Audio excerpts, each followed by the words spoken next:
Nach der ersten Ernte nicht aufhören. Diese 7 Dinge retten deinen Garten. Viele Gärten sehen im Frühsommer erst einmal richtig gut aus. Die ersten Salate sind geerntet, Radieschen verschwinden aus dem Beet, Kräuter wachsen kräftig, Tomaten und Zucchini legen los und im Blumenbeet steht vieles in voller Blüte. Genau dann passiert bei vielen ein kleiner Fehler. Man denkt, der wichtigste Teil der Saison sei geschafft. Doch nach der ersten Ernte beginnt im Garten keine Pause. Es beginnt eine zweite, sehr wichtige Phase. Jetzt entscheidet sich, ob der Garten im Juli und August müde wird, ob Beete leer und trocken bleiben, ob Pflanzen schwächer werden oder ob du aus deinem Garten noch viele Wochen etwas herausholst. Viele Sommerprobleme entstehen nicht, weil im Frühjahr alles falsch gemacht wurde. Sie entstehen, weil man nach der ersten Wachstumswelle nicht rechtzeitig nachsteuert. Der Garten hat Kraft gegeben. Jetzt braucht er selbst wieder etwas zurück.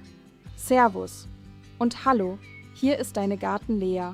Heute schauen wir uns an, welche Gartenarbeiten nach der ersten Ernte wirklich wichtig sind, damit dein Garten ruhig, gesund und lebendig durch den Sommer kommt. Und wenn du solche Gartengedanken magst, die nicht kompliziert sind, aber im richtigen Moment helfen, dann bleib gerne dabei. Es geht nicht um perfekten Gartenstress, sondern um praktische Schritte, die wirklich machbar sind.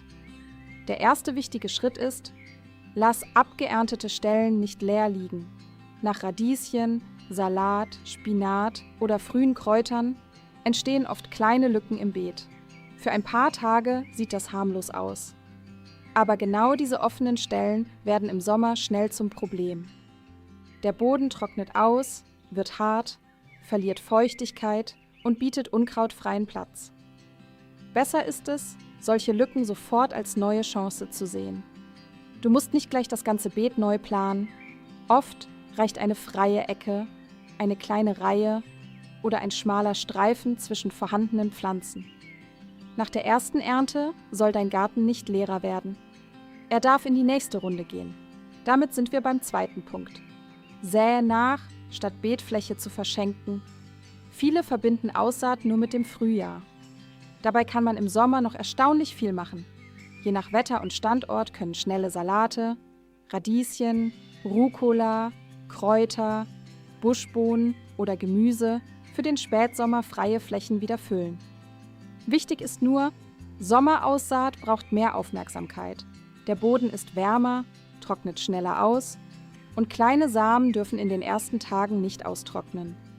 Entferne alte Wurzelreste, lockere die Oberfläche, gieße einmal gründlich vor, säe nicht zu tief und halte die Erde danach gleichmäßig feucht. Viele Nachsaaten scheitern nicht an der Pflanze, sondern an den ersten trockenen Tagen. Und genau hier kommt der erste kleine Garten-Lea-Gedanke. Nach der Ernte geht es nicht darum, hektisch noch mehr Arbeit zu schaffen. Es geht darum, die Energie im Garten nicht abbrechen zu lassen. Der dritte Punkt betrifft alle Pflanzen, die noch mitten in der Saison stehen. Tomaten, Zucchini, Gurken, Paprika, Kürbis und viele Sommerblumen leisten jetzt sehr viel. Sie haben Blätter gebildet, Blüten angesetzt und oft schon erste Früchte getragen. Von außen sehen sie stark aus, aber innerlich kann diese Phase Kraft kosten. Achte deshalb auf kleine Zeichen. Werden Blätter heller? Kommt weniger Neuaustrieb? Bleiben Früchte kleiner? Bilden sich weniger Blüten? Dann braucht die Pflanze nicht automatisch mehr Wasser. Manchmal fehlt ihr auch Nahrung. Eine milde organische Nachdüngung, etwas reifer Kompost oder eine gut verdünnte Pflanzenjauche kann jetzt helfen, besonders bei Starkzehrern. Aber bitte nicht übertreiben. Zu viel Dünger ist im Sommer kein Wundermittel. Er kann Pflanzen weich machen, viel Blattmasse fördern und trotzdem keine bessere Ernte bringen. Jetzt geht es nicht um eine Gewaltkur, sondern um ruhige Unterstützung. Die Pflanze soll weiterarbeiten können, ohne überfordert zu werden. Der vierte Punkt ist besonders wichtig für Blumenbeete, Sommerblüher und viele Kübelpflanzen. Entferne Verblühtes rechtzeitig. Wenn Blüten verblühen, steckt die Pflanze ihre Kraft oft in die Samenbildung. Das ist natürlich, aber im Garten bedeutet es häufig, dass die Blühkraft nachlässt und das Beet schneller müde aussieht. Wenn du Verblühtes regelmäßig entfernst, lenkst du die Energie bei vielen Pflanzen wieder in neue Blüten oder frischen Austrieb. Du musst dafür nicht jeden Tag mit der Schere durch den Garten laufen. 1- oder 2-mal pro Woche bewusst hinschauen reicht oft schon. Was ist wirklich verblüht? Was hängt kraftlos? Was sieht krank oder vertrocknet aus? Dieser ruhige Blick bringt mehr als hektisches Herumschneiden. Und jetzt wird es wichtig, denn dieser Punkt wird nach der ersten Ernte oft unterschätzt. Schütze den Boden. Wenn Pflanzen geerntet wurden oder Lücken entstehen, liegt Erde plötzlich offen in der Sonne. Sie trocknet schnell aus, wird hart und beim Gießen läuft Wasser eher ab, statt einzuziehen. Eine leichte Mulchschicht kann hier viel retten. Dünn verteilter Rasenschnitt, angetrocknete Pflanzenreste, Laub, Stroh oder anderes geeignetes Material halten Feuchtigkeit länger im Boden und schützen das Bodenleben. Wichtig ist nur, nicht zu dick zu mulchen und frisches Material nicht direkt an empfindliche Pflanzenhälse zu schieben. Gerade Rasenschnitt sollte dünn liegen, sonst kann er schmierig werden. Wenn du aus diesem Video nur einen Gedanken mitnimmst, dann diesen. Nach der Ernte ist nicht nur entscheidend, was du neu pflanzt. Entscheidend ist auch, wie du den Boden behandelst, der zurückbleibt. Denn ein gesunder Boden macht den Garten im Sommer viel widerstandsfähiger. Der 6. Punkt klingt einfach, wird aber oft vergessen. Prüfe schwache Pflanzen, bevor du sie herausreißt. Im Juli sieht nicht jede Pflanze perfekt aus. Manche hängen mittags, obwohl sie sich abends wieder erholen. Manche bekommen unten gelbe Blätter, während oben noch alles gesund wächst. Andere werfen Blüten ab, weil Hitze, Trockenheit oder Nährstoffmangel kurzfristig Stress auslösen. Reagiere deshalb nicht sofort panisch.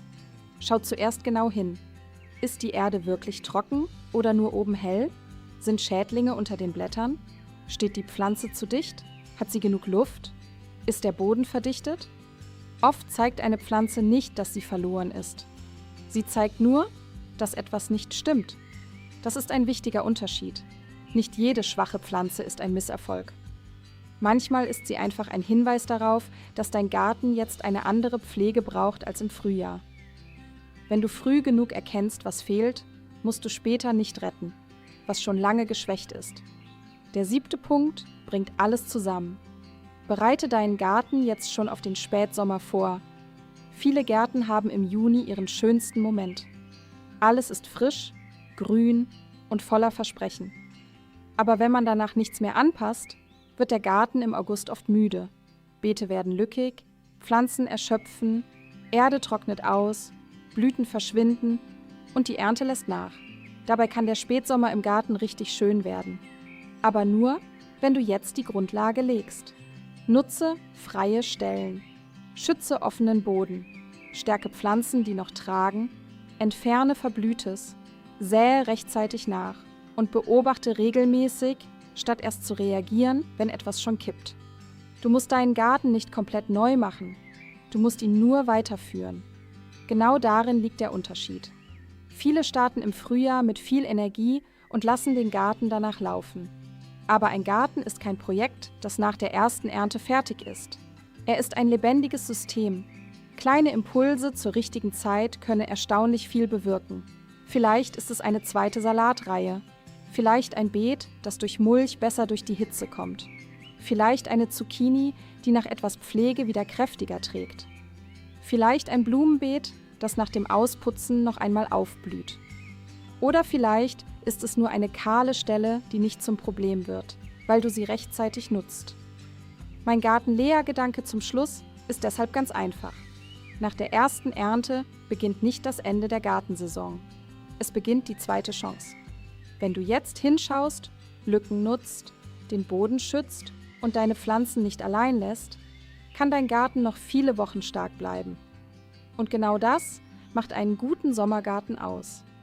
Nicht, dass alles perfekt aussieht, sondern dass du erkennst, wann dein Garten einen kleinen Impuls braucht. Manchmal reicht ein wenig Wasser zur richtigen Zeit, manchmal eine dünne Mulchschicht, manchmal eine Handvoll Kompost und manchmal einfach die Entscheidung, eine leere Stelle nicht leer zu lassen. Danke, dass du dir Zeit für deinen Garten genommen hast und für Garten Lea.